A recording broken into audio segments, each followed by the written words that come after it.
Hello everyone, it's your old pal Toy Maker here, and welcome to my tutorial on the Elgato HD60S Plus.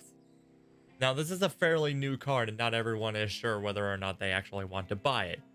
So what I'm going to do is show you a few settings, or at least the color settings that you're going to need, or you're probably going to want to use when actually using this card.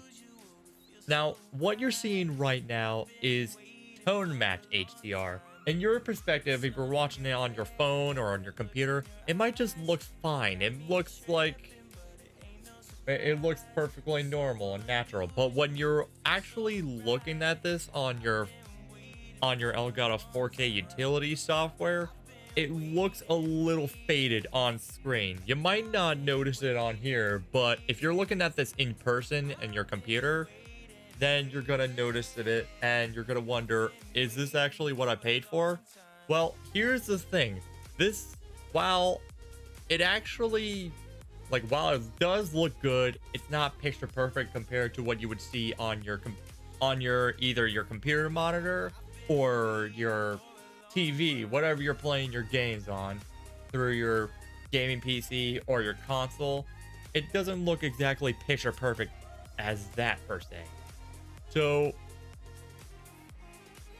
what I'm going to show you is the color settings that can actually bring it as close to the picture perfect HDR quality that you actually want.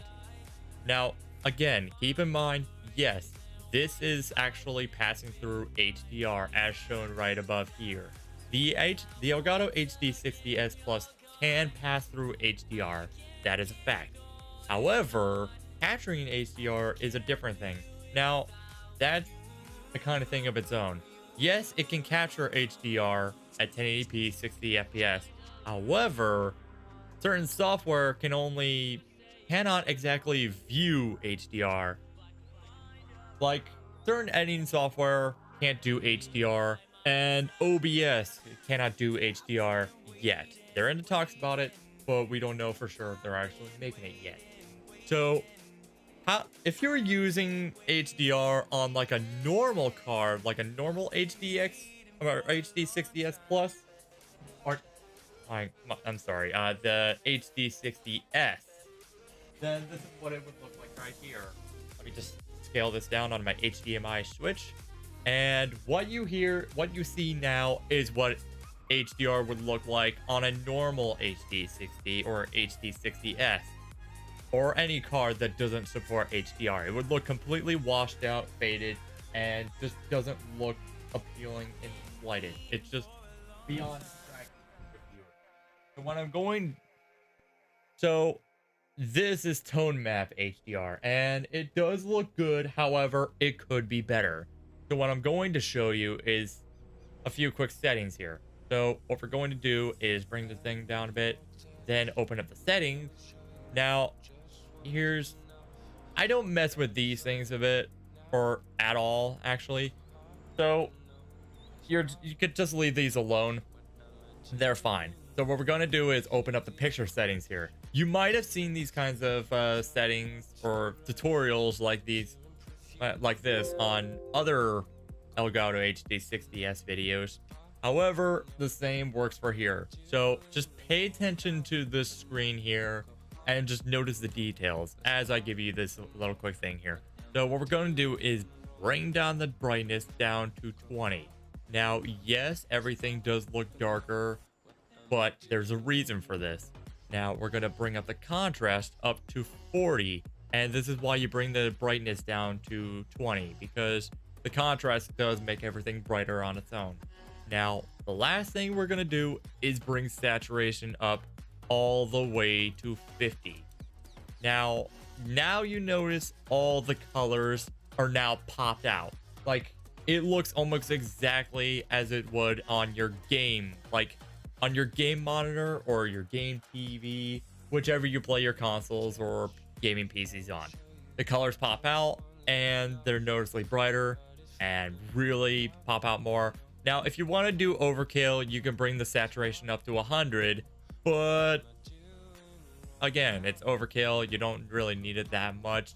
Like 50 on saturation is fine, but if you want to do 100 all power to you. Leave the hue alone. Do not touch it. It would actually mess it. It would actually just make the thing look bad. Just leave it alone. Now you're going to hit apply and boom, it's all good. Everything is all beautiful. Colors are popping out and it's exactly what you want. This is what you want when you're actually expecting like tone matte HDR, or at least something close to HDR as possible. Now your next question might be, does this carry over to OBS? And the answer is yes, kind of. You see, while I can support, well, okay, well, what you see here, yes, kind of. Now, the thing is, OBS cannot support HDR itself. What it can do is actually, well, basically what it's doing is recording off the screen of the 4K utility. I mean, that's pretty obvious if you've been using Elgato products long enough and you know that, like, you already know how to bring the Elgato like on here as a video capture software. You already know how to do that. But basically the Elgato is capturing it through the 4K. It's not through the 4K utility. It's not capturing HDR. It can't do that until the OBS devs actually set that up themselves. But for now, this is the best that we have.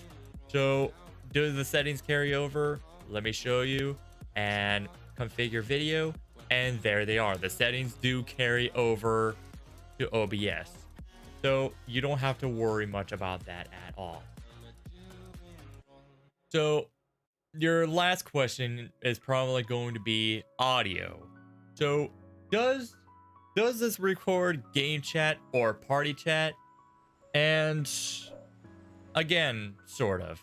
The thing is, while it can actually record party chat, game chat on the other hand is a different story. And I found that it can't exactly record game chat per se. Like, let's say you're in a match of Call of Duty, but for some reason someone's talking and your audio and your capture card isn't capturing that. That's pretty much what happens there, unless if it's only like certain games. However, if you want to record party chat, just leave the settings onto speakers. Don't put it in a headset and speakers.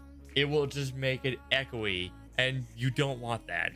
Headset, you could try that if you want, but just leave it on speakers. It will capture party chat and you'll be fine.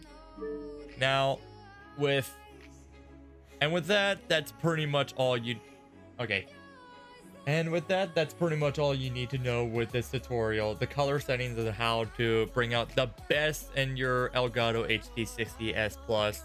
And I hope this answers all your questions on whether or not you actually want to purchase this product or not.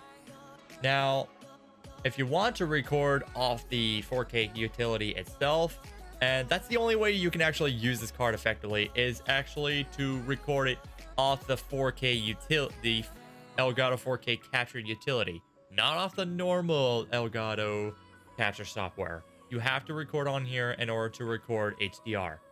Now, in order to record HDR on here, you just have to enable HDR recording and it will capture like that. And you can tweak these settings however you want.